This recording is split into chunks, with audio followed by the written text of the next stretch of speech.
Alors, les différents formats d'images. Les formats d'images les plus courants qu'on va rencontrer, alors, je vais faire, c'est souvent des JPEG ou JPEG. C'est pareil, hein, c'est la même chose. Si je recherche une image JPEG sur Internet, bah, je sais pas, par exemple, je sais pas, je vais chercher une image de chat. en- Là, si j'écris .jpeg à la fin, je vais demander donc à Google de me trouver uniquement des images au format JPEG.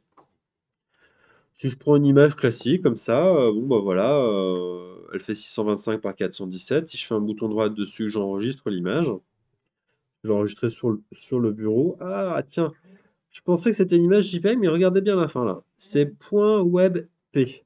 Ça, c'est un autre format d'image qui se développe de plus en plus et bah, qui est plus léger que les JPEG. Donc ça veut dire si c'est plus léger, pour les sites internet, bah, le site internet va être plus rapide à charger l'image. Donc c'est intéressant pour avoir des performances plus élevées. Dans mon cas précis, là, comme je vais vous montrer des images, bah, WebP, je ne pourrais pas transformer cette image sous Word, donc ça ne m'intéresse pas. J'ai essayé de trouver une autre image qui est au format JPEG. La première, enregistre. Attends, on va peut-être avoir un chat en entier, ça pourrait être sympa. Un chat en entier. Tiens, on va prendre celui-ci par exemple. Voilà. Bouton droite, enregistrer l'image sous, et celle-ci est bien au format JPEG, c'est parfait.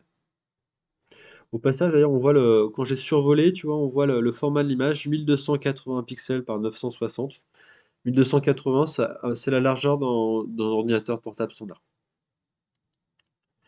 J'enregistre l'image sur le bureau, je vais l'appeler chat, j'appuie sur enregistrer. Éventuellement, si vous pouvez me trouver une image avec un fond presque uni, comme ça, un fond un petit peu ocre, mais qui est presque uni, ça serait parfait. Ah putain, je vais prendre le chat d'à côté aussi. Tiens, lui, c'est un fond blanc qui est très uni, donc c'est parfait, ça ira bien. Si elle est au format JPEG, hein, bouton droite, enregistrer l'image sous, elle est bien au format JPEG, c'est parfait. Donc je vais m'appeler ça chat blanc. C'est un chat fond blanc, mais je l'appelle chat blanc. Hop, ok. Alors, dans les autres formats d'images courants, on a les PNG. Alors, je vais toujours taper là chat.png, donc je demande à Google de me chercher uniquement les PNG. Ça marche pas à tous les coups, bon, parfois il y a certains graphistes qui mettent des images au format PNG, mais c'est pas vrai, vraiment des PNG, et je vais vous expliquer tout de suite comment on distingue un vrai PNG. Tiens, la première me semble être un vrai PNG, la première. On voit bien donc un espèce de petit quadrillage blanc derrière. Le format PNG est intéressant parce qu'il gère la transparence. Donc, vous allez comprendre de quoi il s'agit dans un petit instant. Donc, j'ai cliqué sur mon chat, je fais un bouton droite, je fais enregistrer l'image sous, je vais l'enregistrer toujours sur le bureau, donc je vais appeler bah voilà, chat, chat PNG ou chat transparent, peu importe, ça n'a aucune importance. Et là, vous allez pouvoir commencer à voir la différence entre une image JPEG et une image PNG. Vous voyez sur mon bureau là, ça c'est une image en JPEG. Une image en JPEG, elle sera toujours carrée ou rectangulaire. L'image en PNG, elle gère la transparence. On le verra donc dans un petit cas de pratique qu'on va faire tout de suite après sur Word. Alors, on pourrait le faire idéalement sur Photoshop, sur un logiciel de graphisme, mais bon, peu importe, on va le faire sur un logiciel de traitement de texte. On voit bien que là, autour du chat, là, je vois toujours ma montagne, ma maison. Ça suit la forme des oreilles, etc. La particularité du format PNG, c'est qu'il gère la transparence des images. Un autre format d'image qu'on voit assez fréquemment, c'est le format GIF. Donc là, je vais taper chat.gif. Et sur Entrée. Je vais revenir sur cette histoire de PNG. Vous avez parfois, en fait, quand je clique sur l'image ici, j'ai le sentiment que c'est un PNG. Ça ressemble à un PNG, mais en fait, quand je télécharge l'image, bouton droit, enregistrer l'image sous, on voit cette espèce de quadrillage derrière. En fait, c'est une personne qui veut certainement vendre des images et voilà, qui met le petit quadrillage pour dire, bah voilà, hein, si tu achètes mon image, je te retire le quadrillage, mais en attendant, tant que tu ne me l'as pas acheté, je te laisse un quadrillage comme ça. Voilà. Donc voilà, il faut en trouver une autre. Normalement, hein, vous devez bien avoir cet effet de transparence là sur les PNG. Je reviens sur mon histoire de GIF. Hop. Chat GIF, on va prendre, tiens, celle-ci m'a l'air très très mignonne, effectivement. Hop, très bien. Alors, hop, pourquoi pas. Donc, bouton droit, enregistrer l'image sous, chat à l'affût, point GIF. Il y a d'autres formats d'images, on l'a vu, hein, WebP, on a aussi, donc WebP, c'est un format plus spécialisé pour le web. On a des formats d'images .RAW, si vous prenez des photos. .RAW, c'est des formats d'images très lourds, mais qui conservent beaucoup d'informations. Voilà. Les principaux, les plus populaires sur votre téléphone portable, par exemple, ce sera souvent du .JPEG ou .JPEG. Peut-être du PNG, peut-être du GIF aussi, si vous avez un téléphone qui peut, des applications qui peuvent gérer du GIF. Bon, peu importe, voilà, j'ai mes 4 images. On va ouvrir un petit document Word.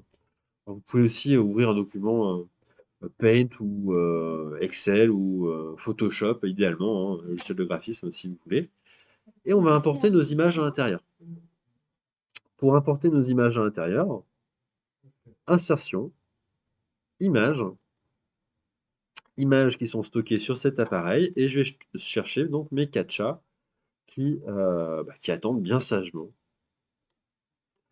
sur mon bureau, puisque j'ai téléchargé ces images sur le bureau. Et je clique sur insérer. Alors la première, donc ça c'est un JPEG, donc sur Word, hein, la petite particularité, vous connaissez si vous avez fait le tutoriel sur le CV notamment, donc on clique sur le petit pont ici, on lui dit que voilà, on veut prendre la dernière option pour être vraiment libre au niveau du déplacement. Le deuxième, on fait la même chose, hop, on clique sur le petit pont et on prend cette option-là. Et voilà, on fait pareil pour toutes les images, hein, on va lui demander donc l'option ici on va prendre la dernière à chaque fois pour être vraiment libre en termes de déplacement. Option d'habillage. Voilà. Tous mes chats, je peux maintenant les bouger. Si je veux passer un chat par-dessus l'autre, tiens par exemple là mon chat blanc là qui est par terre là, je peux faire un bouton droite et mettre au premier plan.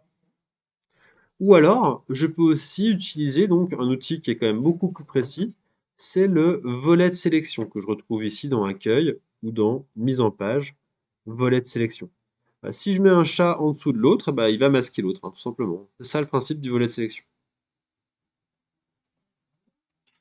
Alors pour bien se rendre compte, parce que j'ai un chat qui est sur fond blanc, je vais mettre un fond, une couleur de page. Je vais mettre une couleur de page un petit peu, voilà, un petit peu vert, tiens, par exemple, histoire de bien se rendre compte de ce qui se passe. Là, on voit bien qu'il y a un chat qui a un fond blanc. On voit bien mon image en PNG, c'est celle-là. Alors je vais la mettre tout au-dessus, pour bien vous compreniez. On voit bien la transparence de l'image là, hein. Ça suit les oreilles, ça suit la forme. Le PNG est un format un petit peu spécial dans le sens où il gère la transparence des images. Et là, c'est très pratique, hein, ça permet de faire des montages assez rigolos. On n'a pas cette espèce de grand cadre blanc qu'on a sur notre chat. Alors, c'est lequel le chat neuf, ouais, voilà. Là, ici, on a un grand cadre blanc, c'est pas très joli.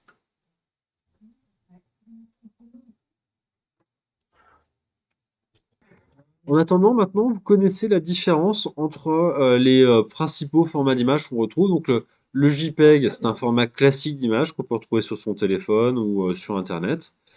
Le PNG, donc, qui gère la transparence, on voit bien la transparence, ça suit les oreilles, ça suit tous les éléments, ça fait pas un gros carré. Et le GIF, donc, qui est une petite image qui bouge. Voilà la différence entre ces trois formats d'image. Si je reviens sur mon bureau, si je regarde si donc les extensions des fichiers sont appliquées, on voit bien hein, la différence tout de suite entre les images. Il m'est indiqué ici.